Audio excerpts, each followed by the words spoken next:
Assalamu alaikum, peace be with you. I'm your brother in faith, Shabir Ally, speaking with you from the Muslim Media Hub. This Ramadan, we're dealing with faith and doubt. 30 big questions about belief.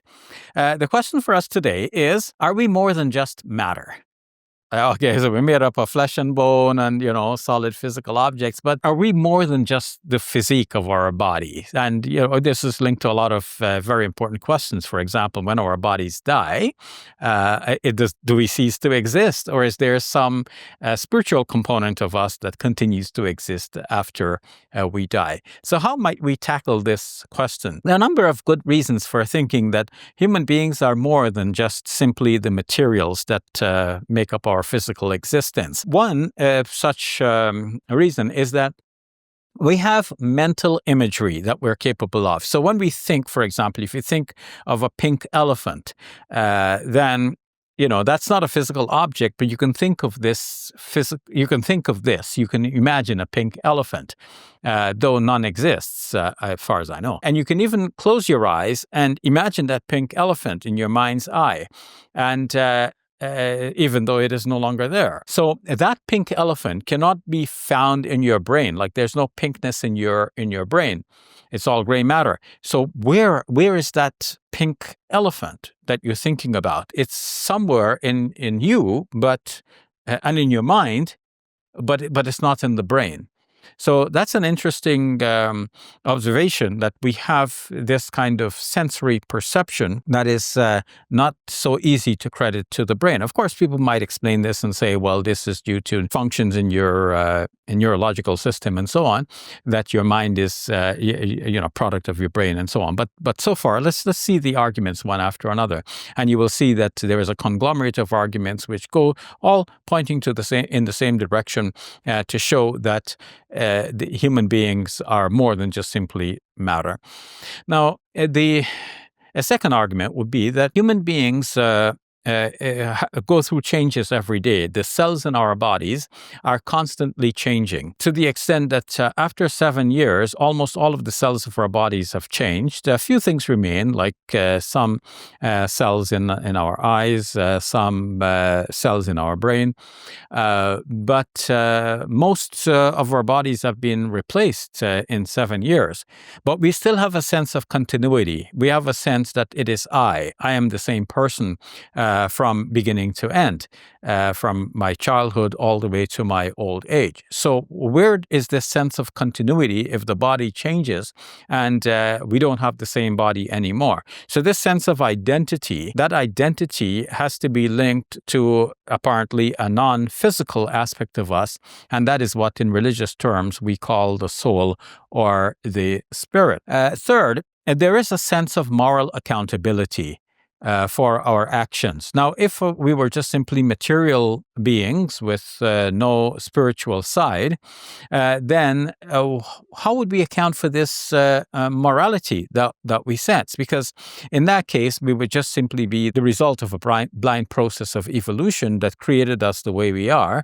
Everything we say, do, or think would be due either to something in our childhood experiences, our genetic makeup, or the chemistry in our brains. But if we are responsible individuals who are accountable for our actions, then it seems that accountability and that responsibility has to lie not in the brain that is, made up of atoms, the materials of this world, which cannot be, you can't beat the physical object and into conformity with our sense of morality. So where does this sense of morality come from? Like, you can't beat the brain and say, okay, you have to be moral.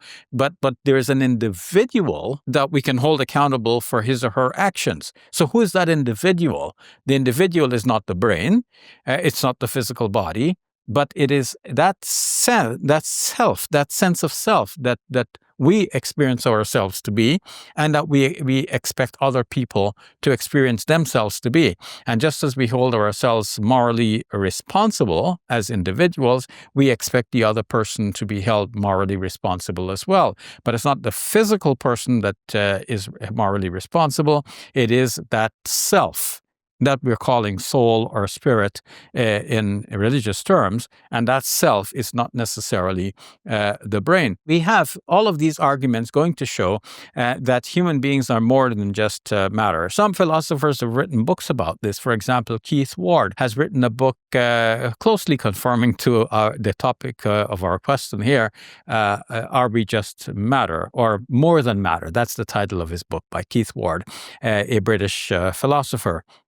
Many more have written articles and books about this subject. The matter has been debated on both sides, but it looks like the arguments to show that we possess souls, this is the better of the two sides here in terms of arguments. Now, another argument for the existence of the soul is a religious one. Religions have far and wide acknowledged the existence of a soul, and this seems to be based on revelation that has been given by God to human beings. Our God being our creator, he tells us more about our constitution, and he has been informing human beings throughout history in many different cultures and civilizations, as reflected in the world's religions, that we have more than just our physical bodies. We have a spiritual body or a spiritual being that is really us ultimately, and it's not the physical body. A further argument is from near-death experiences. Many people have reported in many different cultures around the world the sense that when they were close to dying at a certain point, they came out of their bodies. So the they that came out of their bodies is really a spiritual existence, not the physical body. Sometimes people describe themselves as hovering over the body, watching the doctors carrying out their surgical operations on the body. So this out-of-body experience, or a near-death experience, where a person finds himself or herself in a sort of spiritual dimension, and then they come back to life in this world to tell us all about it. So there have been many such cases, and cases have been dismissed because we cannot trust the personal testimony of the individuals. But the world was recently surprised by the testimony of a neurosurgeon, Eben Alexander, who wrote a book about heaven, in which he described his own experience. He had been in a coma, and during the comatose state, he had an experience like this of going through a kind of a spiritual dimension where he felt embraced by a sort of unconditional love. And then eventually he came back into the world. He's alive, and he wrote his book, and he travels, gives speeches, and he informs people about this experience. So with experiences like this, either an out-of-body experience or a near-death experience, one can see a hint or a glimmer of a life that is beyond the physical life of this world. So all of these arguments together show that there is more to the human being than just simply the physical body, and this shows that we have a soul or a spirit, just like the religions teach us to believe. And knowing that we have this gives us a sense of purpose, a sense of direction.